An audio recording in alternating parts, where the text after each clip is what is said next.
Wiper में इसको charge देना।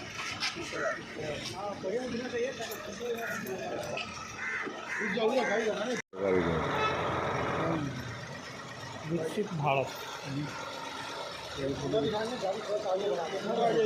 बना रहा है। हाँ तो पीछे झंडा से चेहरा ढक गया जी। चलिए सर दिखाइए सर। अरे यार कौन है भाई?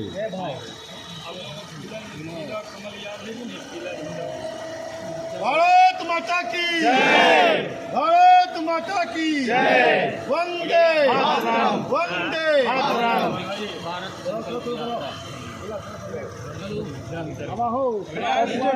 विजेंदर जी पीछे हट गेला। अरे भाई आप तो बेमत लाग दिया कर।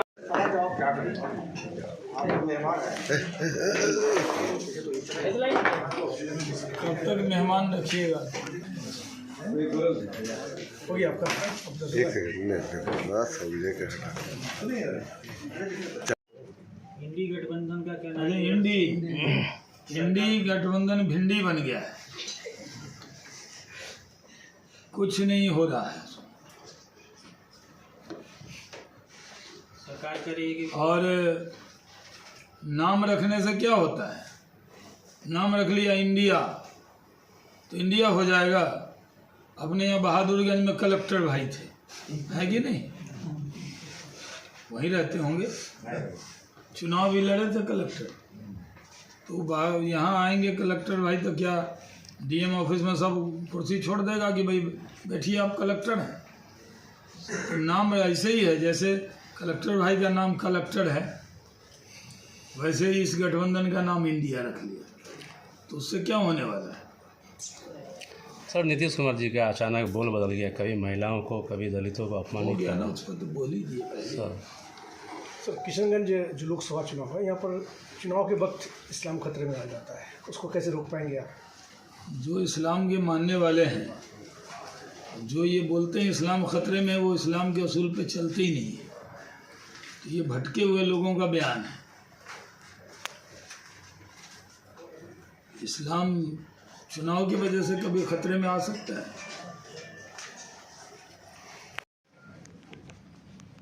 हम इन सब राज्यों में विजय पताका फहराएंगे। भारतीय जनता पार्टी मध्य प्रदेश, छत्तीसगढ़, राजस्थान भारी बहुमत से जीतेगी और तेलंगाना में भी हमारी बहुत मजबूत स्थिति रहेगी। मिजोरम में भी हम चुनाव में अपने गठबंधन के साथियों के साथ हैं। बिहार में भी जातीय जनगणना हो गई है, लेकिन जातीय जनगणना की चर्चा से ज़्यादा मुख्यमंत्री जी का जो छुपा हुआ ज्ञान था वो भी बिहार के लोगों ने जान लिया है। गुप्त ज्ञान जो उन्होंने असेंबली में दिया, जो बातें गुप्त रूप से कही जाती है उन्होंने खुले मन से कहा और माफ़ी भी मांगी। ऐसे वो बुज़ुर्ग हैं और आप जानते हैं कि बुज़ुर्ग लोगों के लिए सम्मान से ही बोलना चाहिए। और हम तो जब यहाँ चुनाव लड़े थे 98 में आए थे तो अपने प्रतिद्वंदी को भी चचा कहते थे, याद है ना आपको? जी आप तो बहुत छोटे रहे। तस्लीम साहब जी, तो आप गवाह हैं, उसके चचा ही बोलते थे।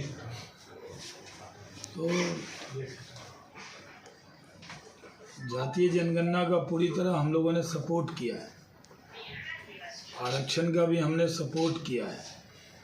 पहली बार कर्पूरी ठाकुर जब मुख्यमंत्री बने तब भी जनसंघ ने सपोर्ट किया था।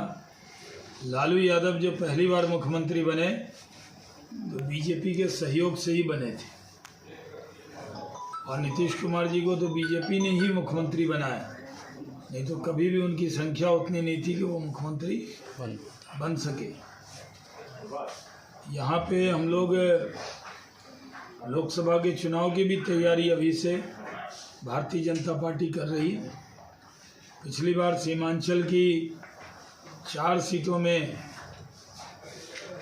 यानी हम लोग 40 में 39 जीते थे, सीमांचल में ही 4 में 3 जीते थे। इस बार लक्ष्य बीजेपी का है कि 40 की 40 लोकसभा सीट जीते और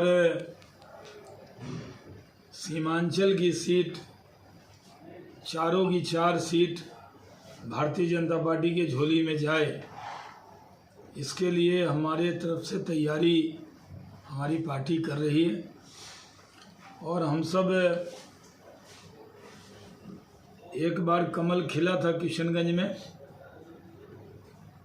लेकिन 75 साल में एक ही बार खिला। दोबारा हम लोग उसको फिर से खिलाना चाहते हैं और 4 की 4 सीट इस बार उम्मीद है कि वो भारतीय जनता पार्टी लड़ेगी। हमने बहुत बार सहयोगी को भी दिया, लेकिन रिजल्ट नहीं आया।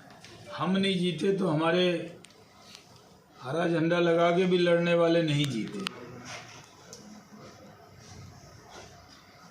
तो इस बार उसको लेकर मेहनत है।